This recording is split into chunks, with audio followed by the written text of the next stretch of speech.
पाकिस्तान का परमाणु बम वहीं के आतंकवादियों को मिलेगा और वहीं के आतंकवादी मारेगा सब अपने लड़ाई में। जमीन के अंदर हम लोगों ने परमाणु परीक्षण किया, पूरा तहलका मच गया, भूकंप आ गया और पाकिस्तान तक में उसके झटके महसूस किए गए भूकंप का। 1971 में मारी थी ना, 93,000 कह रहे थे अब्बू छोड़ दो, हमको छोड़ दो। CIA वाला कहा कागज में कुछ कर दिया, कह रहा था आधी उठल है, वही फोड़ दिया परमाणु बम।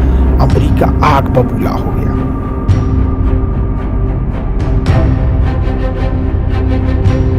हम लोग को भी अब जरूरत थी परमाणु हथियार की, तो अटल बिहारी वाजपेयी से पहले इंदिरा गांधी के समय से ही परमाणु परीक्षण करने पर जोर दिया जाने लगा। लेकिन अटल बिहारी वाजपेयी जब आए तो इसको काफी तेज बल दे दिया गया।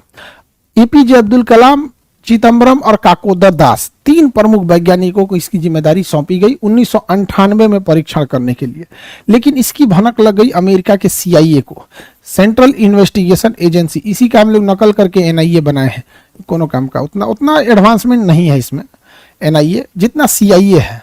NIA में अभी उतना एडवांसमेंट भी कमी है यहाँ पर, ठीक है।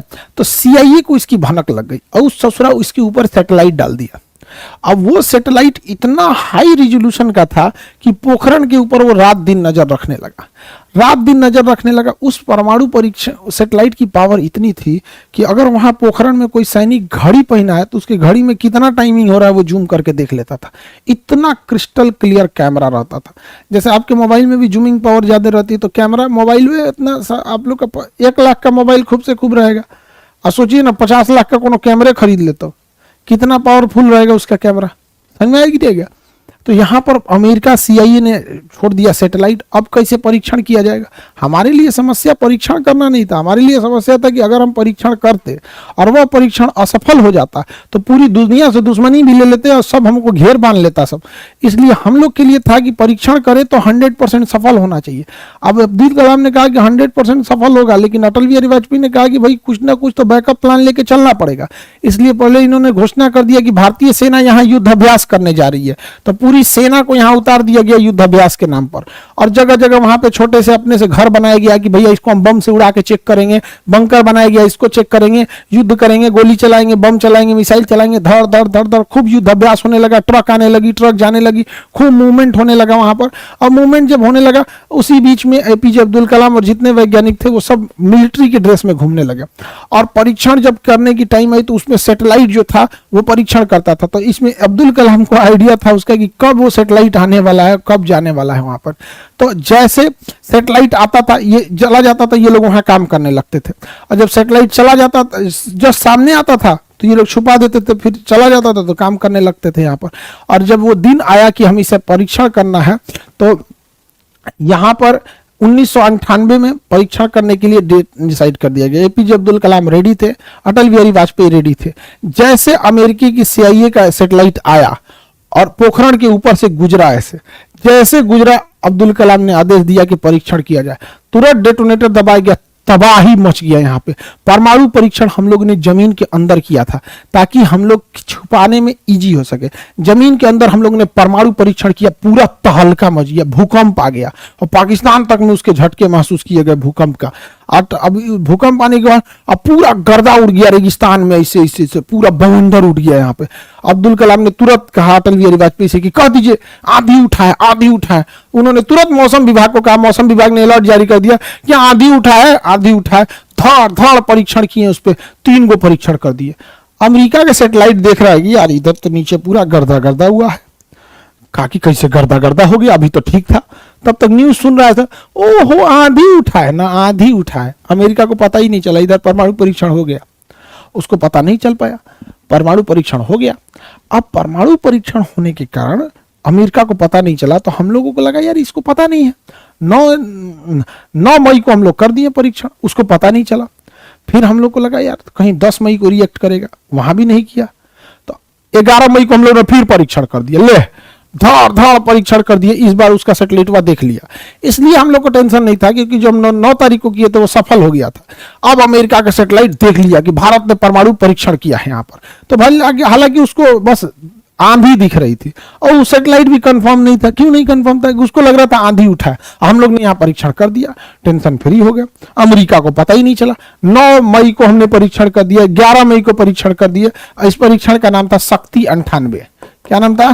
शक्ति 98, 98 परीक्षण कर दिए, टेंशन फ्री हो गए। सीआईए को पता ही नहीं चला, सैटेलाइट को पता ही नहीं चला। अटल बिहारी वाजपेयी और APJ Abdul Kalam press conference कर रहे हैं कि आज भारत उन शक्तिशाली देशों की श्रेणी में शामिल हो गया है जिन्हें अपने दुश्मनों को मुंह तोड़ जवाब देने का अधिकार हो गया। हमने वो हथियार बना लिया जिससे पूरी दुनिया हम पे आंख उठा के नहीं देख सकती है। हमने परमाणु परीक्षण कर लिया। अमेरिका को ये तरीका ये क्या कर दिया रे? परीक्षण कैसे किया?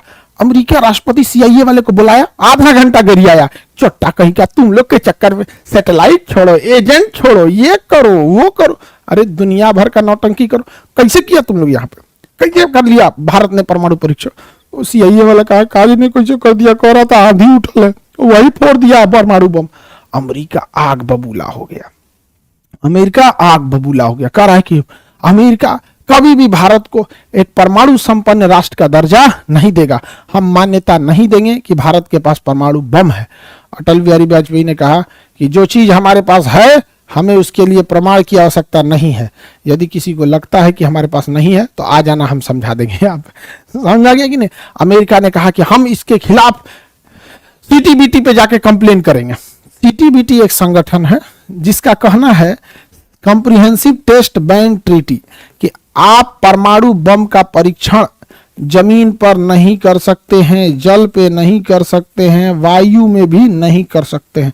यानी परीक्षण पे बैन लगाया गया है। भारत सरकार से खिलाफ कंप्लेन किया गया सीटीबीटी को कि भारत ने उल्लंघन किया है सीटीबीटी के नियम का। सीटीबीटी का उल्लंघन किया है क्योंकि भारत ने परीक्षण कर दिया परमाणु बम का। तो भारत ने कहा हमने कोई उल्लंघन नहीं किया है। कॉम्प्रिहेंसिव टेस्ट बैन ट्रीटी अर्थात सीटीबीटी कहता है कि आप जल, स्थल तथा वायु में परीक्षण नहीं कर सकते। हमने तो भूमिगत किया है। हमने तो क्या किया है? भूमिगत किया, जमीन के अंदर किए हैं। इसमें कहाँ किए हैं? किसी में आप लिखिए कि कहीं नहीं कर सकते हैं। हमने जमीन के अंदर किया है। बेचारा सीटीबीटी का भी मुंह लटक गया। जा, oh my God, CTBT CTBT, जा ससुरा सीटीबीटी। भारत वालों के पास जुगाड़ करने आएंगे। हमारे यहाँ लड़का मैट्रिक में पढ़ने से पहले एग्जाम में नकल करना सीख लेता है। कैसे नकल करना है इस सीटीबीटी सिखाएंगे हम लोग को। सीटीबीटी गुल हो गया इनका, समझा गया? हमको लगता है इसी से उदाहरण बना है सीटीबीटी गुल। सीटीबीटी का मुंह लटक गया, समझ गया कि नहीं गया? अब अमेरिका एक नया चाल चला, nuclear supplier group NSG group बनाया और कहा कि जिसके जिसके पास यूरेनियम है वह भारत को यूरेनियम न बेचे।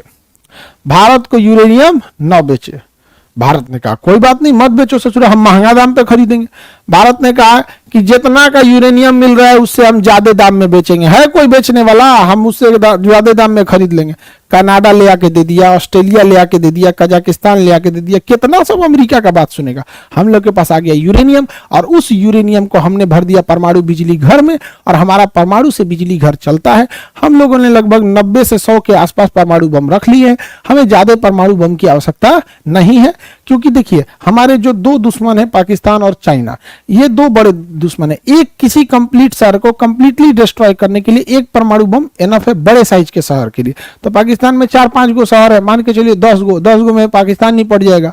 30-40 गो शहर चाइना में है, 30-40 गो वहां निकल जाएगा। यानी कुल 50 गो में परमाणु बम में हम लोग का काम हो जाएगा। हम लोगों ने डबल रख रखा है, 110 के आसपास हम लोगों ने रखा है परमाणु बम। काम खत्म, निपटा देंगे हम लोग। चाइना पाकिस्तान हम लोग से ज्यादा रखा है। हम लोग के पास जितना है उससे 30 से 40 संख्या में पाकिस्तान के पास ज्यादा है।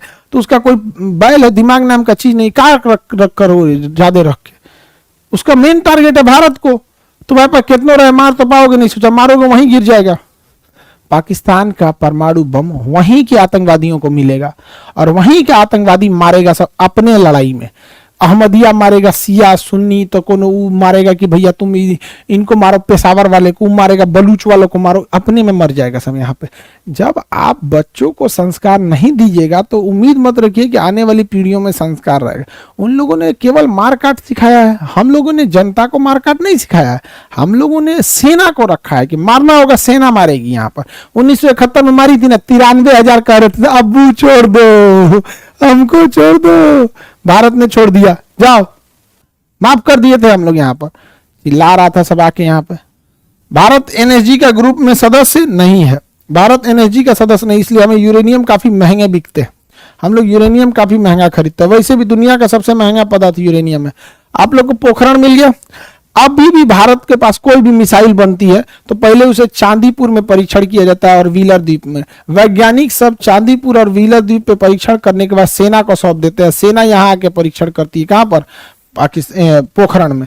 अब भयानक परमाणु बम फटा 1998 में, पाकिस्तान हिल गया, कहा कि जा ये तो परमाणु बम फोड़ दिया, मेरा क्या होगा। उसके एक हफ्ते बाद पाकिस्तान ने भी मारा अपना परमाणु परीक्षण कर दिया, धम। अमेरिका का गिरे चुट्टा कहीं का, तुम भी परमाणु परीक्षण किया, तुमको भी हम प्रतिबंध लगाएंगे। कहा गया चुप, पाकिस्तान डांट दिया अमेरिका को, कहा कि हमसे पहले परीक्षण किया है भारत, जो भारत को करिएगा वही हमको भी कर दीजिएगा, क्योंकि पाकिस्तान का तो कोई बात सुनता नहीं। तो पाकिस्तान बेचारा चुपचाप लगा गया। यहाँ पे भारत के ऊपर लगा दिया गया प्रतिबंध कि कोई देश भारत को सामान ना दे, ऐसे ना तो हमारा व्यापार हो गया चौपट। जैसे कैसे रूस पे प्रतिबंध लगा दिया गया, पाकिस्तान पे भी लगा दिया गया प्रतिबंध, दोनों की अर्थव्यवस्था रुक गई। लेकिन हमारी अर्थव्यवस्था को बचा लिया था किसने? जो हमारे लोग विदेशों में काम कर रहे हैं, सऊदी अरब, यमन, ओमान, अमेरिका, यूरोप, जो भारतीय वहां बसे हैं, काम कर रहे हैं, काम करने के लिए गए हैं, वहां से कमा के पैसे भेज रहे हैं। उन लोगों ने इतने पैसे भेजे कि भारत की अर्थव्यवस्था बच गई। लेकिन पाकिस्तान की अर्थव्यवस्था 1998 के बाद चरमरा आ गई। अब उसके बाद क्या चीज का व्यापार करेगा? तो उसने आतंकवाद का व्यापार करना चालू किया। अमेरिका से कहा कि प्रतिबंध हटा लो, अमेरिका ने कहा नहीं हटाएंगे। कहा हटा लो, नहीं तो हम परमाणु बम बनाने का तरीका इंटरनेट पे डाल देंगे, जाओ गूगल पे डाल देंगे, हम फेसबुक पे हल्ला हो जाएगा, सब गली गली बनने लगेगा। तुरंत उसका प्रतिबंध हटाया गया। तो भारत कहा कि हमारा भी हटाओ, हमारा भी हटाओ। तो भारत का भी परमाणु प्रतिबंध हट गया। अमेरिका ना परेशान रहता है, खास करके इंडिया से, यार ये आदमी किसी की बात ही नहीं सुनता है। पूरी दुनिया को अमेरिका ने हल्ला किया कि कोई भी पेट्रोल नहीं खरीदेगा, किससे? रसिया से। और हम लोग खरीद के लाते हैं, कहा हमको जो सस्ता देगा देंगे। भारत ने अमेरिका को ही कहा कि अच्छा रूस से नहीं खरीदना है, उसी दाम पे आप हमको दे दीजिए, हम आपसे खरीद लेते हैं, जाओ। समझो तो नहीं, अमेरिका नहीं दिया। अमेरिका चाहता तो कहता कि ठीक है आप रूस से मत खरीदिए, उसी दाम में हम आपसे देंगे। भारत तो ओकरों से ले लेता, फिर एकरों से ले लेता, जा पेट्रोलियम खरीदेंगे, हमारे ऊपर प्रतिबंध लगाएंगे। ससुरा तो नहीं। आगे बढ़े, पोखरण समझ में आ गया।